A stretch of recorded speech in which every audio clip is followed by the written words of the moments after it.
La figura de San Cristóbal tiene su origen en las tradiciones paganas, poniéndolo en contacto con dioses y héroes, desde Eneas o Hércules al dios Anubis, como portador de las almas en su función de psicopompo. A partir de la leyenda dorada en el siglo XIII. Durante la Edad Media su culto se extendió tanto en Oriente como en Occidente en iconografías diferentes. Perdiendo su advocación después de la Contrarreforma, hoy sigue presente, al ser considerado patrón de los viajeros, en la devoción popular, sufriendo modificaciones propias de los valores estéticos de cada momento. La relación de este santo con el mundo cristiano y el pagano, nos ha dejado multitud de ejemplos. Gracias a la recopilación histórica de sus leyendas, nos encontramos con la figura de un santo, cuyas funciones, antes del cristianismo con raíces en la mitología de Egipto y la Grecia de las guerras troyanas, enredándose con las divinidades del Olimpo.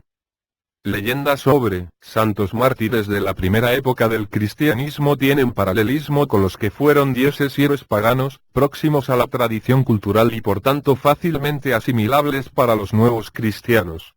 San Cristóbal nos permite seguir su trayectoria a través de dos aspectos. 1. Representación iconográfica. En Oriente le pone en relación directa con el propio Anubis, dios egipcio de los muertos, cuya representación es en forma de perro tendido o bien de hombre con cabeza de perro o chacal. En Occidente, como porteador cuyo referente encontramos en Eneas, príncipe troyano, hijo de Afrodita y de Anquises, cuya iconografía le representa llevando a sus espaldas a su anciano padre, y que ya fue adoptada por los etruscos. 2. Significado iconológico. Advocación en relación directa con el mundo del más allá, como protector, como ejemplo de fortaleza, tanto física como moral, que nos recuerdan al héroe griego Heracles. Con Anubis, que está relacionado con el mundo de los muertos, en funciones de psicopompo, y dios guardián de las necrópolis. San Cristóbal, aúna muchos referentes de la mitología más antigua a sus funciones de psicopompo, transporta las almas a través de la laguna Estigui como Caronte. Su fortaleza para transportar el mundo en sus hombros, como titán Atlas, tiene que sostener la bóveda celeste por castigo de Zeus. Heracles y las pruebas a la que se es sometido elevándolo ante otros mortales como también le pasó a Eneas alcanzando su divinización. Es evidente que las funciones asignadas desde antiguo a los dioses no se pierden, solo se reencuentran, bajo una nueva imagen, siendo San Cristóbal uno de los mejores ejemplos. Su historia fue configurándose hasta culminar en una leyenda increíble e irreal, recogida en la leyenda dorada de Jacopo de la Vorágine del siglo XIII.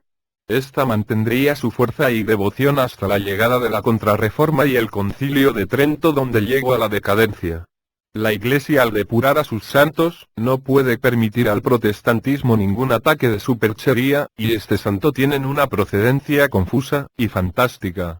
Pero el fervor religioso no desaparece y renace a pesar de todo, hoy es considerado como el patrón de los que tienen que viajar, y además siendo la referencia para todo aquello que implique el riesgo del tránsito en vida o hacia la muerte. En la narración de Jacopo de Vorágine, resaltaríamos dos hechos: su nombre, Cristóforo, y su martirio. Cambió su nombre de réprobo, en el bautismo, por el de Cristóforo, conductor de Cristo. Réprobo, era un hombre físicamente fuerte y grande que busca ponerse al servicio del rey. Permanece al servicio del rey cananeo pero descubre que éste teme al diablo. Lógicamente deja de prestarle sus servicios y busca al diablo para ponerse a su lado, pero que el diablo teme a Jesús, luego Réprobo busca a Jesús y por medio de un ermitaño llega a su conocimiento y se convierte al cristianismo. Este lo pone al servicio de los hombres con la misión de ayudar a cruzar el río a los peregrinos o viajantes, por falta de puentes. Un niño solicita su servicio, al atravesar el río siente que sus fuerzas flaquean ya que el niño pesa muchísimo, con gran dificultad consiguen llegar a la otra orilla, descubre que el niño es Jesús, y el peso es porque a sus espaldas ha llevado al mundo y a su Creador. Así queda justificado el cambio de su nombre, y su papel. Más tarde se encamina a tierras de Licia, dando testimonio de su fe e iniciando su predicación. Su rey no lo doblega pero intentará corromperlo, por medio de dos mujeres, Aquilina y Nicea, estas fracasarán y serán convertidas por el santo y por ello sufrirán martirio. El rey decidirá su martirio, mediante tormentos, golpes, fuego, es saeteado con miles de flechas, etc. Ninguno de ellos tiene el menor efecto en él. Los episodios cobran un cariz fantástico con el milagro de la flecha en el ojo del rey, que a pesar de su maldad quedará curado con la sangre de San Cristóbal una vez que haya sido decapitado. De culto en Occidente tardío, en Oriente ya estaba afianzado en el siglo V, pasando a Constantinopla y Sicilia y desde allí a Europa. Desde el siglo X su nombre va asociado a su iconografía, hombre gigante convertido al cristianismo cambia su nombre réprobo por el de Cristóforo, aquel que lleva a Cristo en su corazón, pasando a significar que lo lleva en su espalda para dar corporeidad a lo espiritual. Modelo de fortaleza, aunque sus actas de martirio no tengan ninguna fiabilidad. Su culto se extenderá rápidamente, representándose en fachadas de iglesias y en entradas de murallas de ciudades, con dimensiones gigantescas se podrá ver desde lejos con facilidad. Según la tradición popular, quien mira al santo tiene garantía de no morir en las siguientes 24 horas, quedando como protector ante la muerte súbita. En la Edad Media su culto aumenta en Occidente, pero en Oriente se mantiene el culto con una particular iconografía anterior. Se convierte en patrono de múltiples oficios, como los arqueros y otros oficios peligrosos, en relación a la muerte súbita, incluso contra el mal de ojo, por curar el ojo del rey con su sangre. También será patrón de descargadores, portadores, barqueros y constructores de barcos, se le hizo patrón de los caminantes, peregrinos con dificultades para cruzar los ríos por falta de puentes, también fue patrono de los jardineros y agricultores de árboles frutales, le dedicaron multitud de iglesias en toda Europa. En el siglo XVI la figura del santo pierde popularidad. La Iglesia llega a ordenar la destrucción de sus imágenes, perseguido por los humanistas por considerarlo parte del culto supersticioso. Incluso Erasmo tacha de tontos a quienes creían en la imagen de un Polifemo cristiano que los libraría de multitud de males. En Berna, los reformadores protestantes reconvierten estas gigantescas imágenes en Goliat. Durante los siglos XVII y XVIII desaparecen de las iglesias.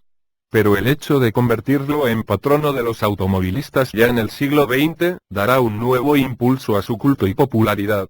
Se le van a dedicar iglesias, como la construida en París en 1933, cerca de la zona de la fábrica automovilística de Citroën.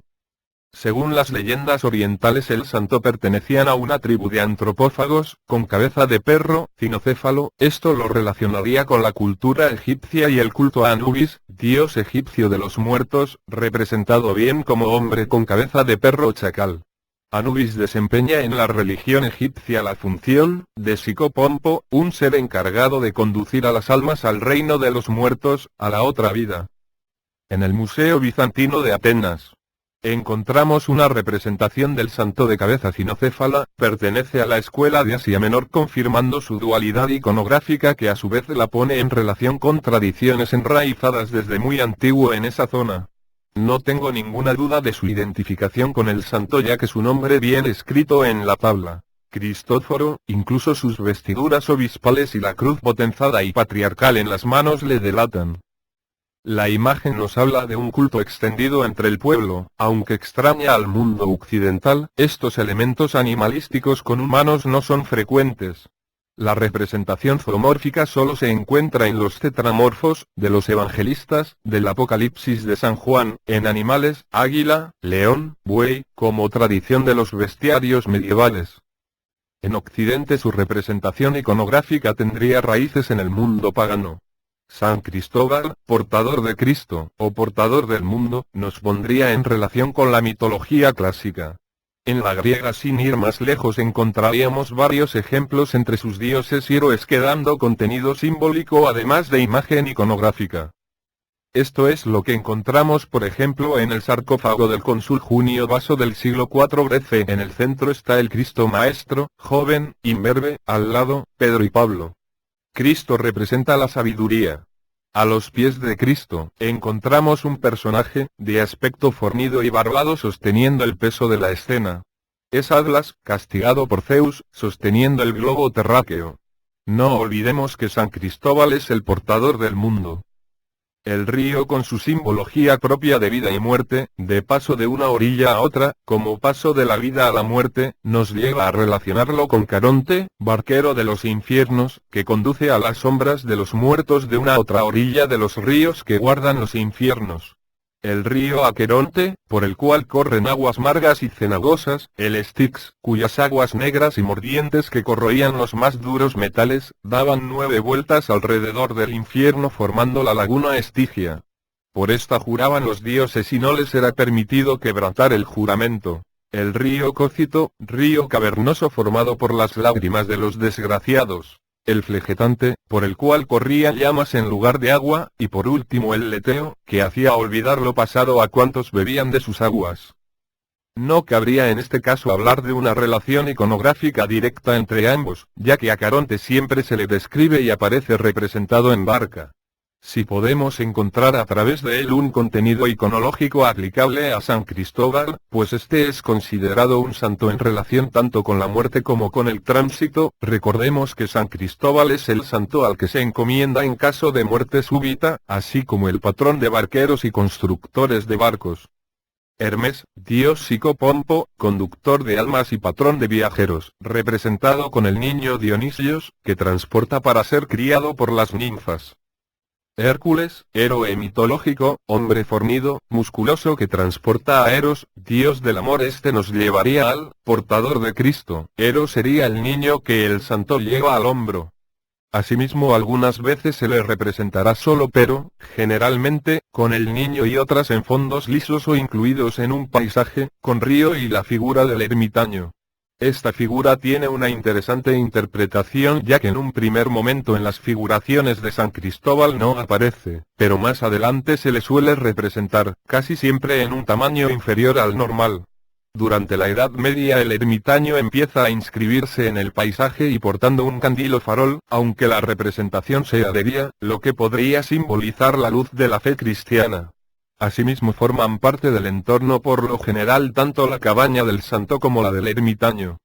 La representación iconográfica de San Cristóbal en Occidente ya ha quedado definida. Hombre con rasgos de gigantismo y el niño Jesús a sus hombros, vara florida o no, en ocasiones con la palma del martirio, vestimenta tosca, recogida o corta.